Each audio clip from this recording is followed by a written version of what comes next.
Olhando para esse mapa, o que a gente vê não é só um bloco comercial, não, é muito mais do que isso. Pensa nisso como uma resposta a séculos e séculos de conflito. É um experimento político que nasceu literalmente das cinzas, com um objetivo que na época era quase impensável: tornar a guerra em solo europeu impossível. Para sempre.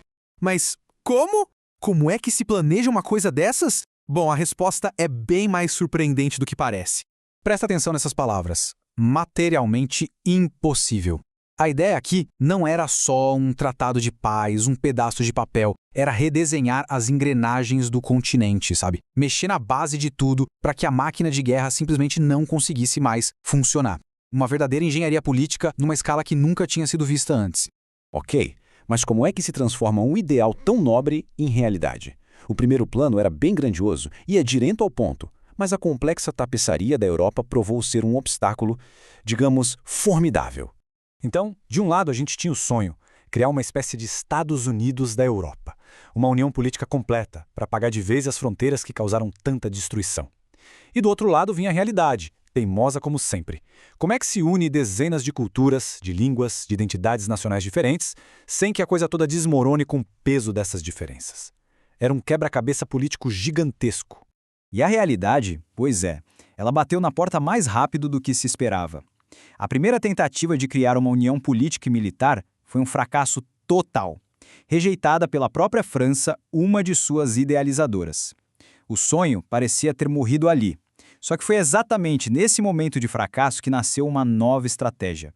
Uma abordagem muito mais sutil pelos bastidores e, olha, muito mais engenhosa. E foi aí que eles desenvolveram o que ficou conhecido como o método Monnet. Pensa nisso como uma reação em cadeia projetada, quase contra-intuitiva, que se tornou um motor secreto da integração europeia por mais de 50 anos. E aqui está a sacada genial do método. Em vez de tentar unir nações de uma vez, a ideia era unir indústrias. Começar com algo bem técnico, bem pé no chão, tipo carvão e aço. E o pulo do gato é que essa integração inicial foi feita para ser imperfeita. Isso mesmo, ela foi projetada para criar novos problemas, para gerar atrito, sabe, ineficiências. E qual seria a única solução para resolver esses novos problemas? Exato! Mais integração. É um ciclo que se alimenta sozinho, uma bola de neve planejada. Olha só como funciona na prática. É um efeito dominó. Primeiro, eles unem carvão e aço. Pronto. E isso já força a criação de regras comuns de transporte. E isso, por sua vez, exige que as leis trabalhistas sejam mais alinhadas. Cada solução acaba criando um novo problema que só pode ser resolvido com o passo seguinte, empurrando todo mundo, quase que por inércia, na direção da tal união cada vez mais estreita. E essa foi a primeira e mais genial peça desse dominó.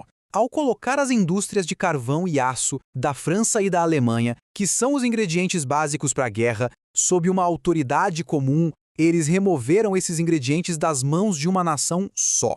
A guerra, de repente, se tornou, como eles planejaram, materialmente impossível. Bom, com a primeira peça do dominó no chão, a reação em cadeia começou a acelerar. O que começou ali, com indústrias pesadas, logo ia se expandir, transformando um simples mercado em uma união política cada vez mais e mais complexa. É só observar a aceleração nessa linha do tempo. De um mercado comum em 57, a gente salta para um mercado único, de verdade em 86. E só 6 anos depois, em 92, o Tratado de Maastricht não só batizou oficialmente a União Europeia, como também preparou o terreno para a maior aposta de todas. E assim, a gente chega no movimento mais arriscado e, talvez, o mais definidor de todo o projeto. A criação da moeda única foi o teste final do método Monnet, levado às últimas consequências. A lógica por trás do euro é, olha, quase matemática pura. Os economistas chamam isso de quarteto inconsistente. Funciona assim: um país não consegue ter ao mesmo tempo essas 4 coisas: livre comércio, livre circulação de capital, taxas de câmbio fixas e uma política monetária própria e independente. É impossível ter tudo. Então, a Europa fez uma escolha. Ela pegou os 3 primeiros. E o que acontece quando se escolhe esses 3? A quarta opção, a política monetária independente, ela simplesmente se torna matematicamente impossível. O euro não foi tudo uma escolha, sabe? Foi uma consequência inevitável da lógica da integração. E essa frase ilustra a aposta de forma brilhante. Os arquitetos do euro sabiam muito bem disso. Eles estavam, de propósito, criando uma união monetária incompleta.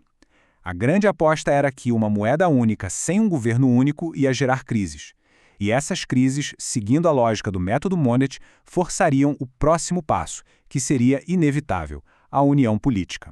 E é aqui que mora a pergunta de 1 trilhão de euros, literalmente. Essa arquitetura incompleta foi o ápice da genialidade estratégica do método Monet, uma ponte para a união final, ou foi um erro de cálculo monumental, uma falha de projeto que condenaria a Europa a um ciclo sem fim de crises?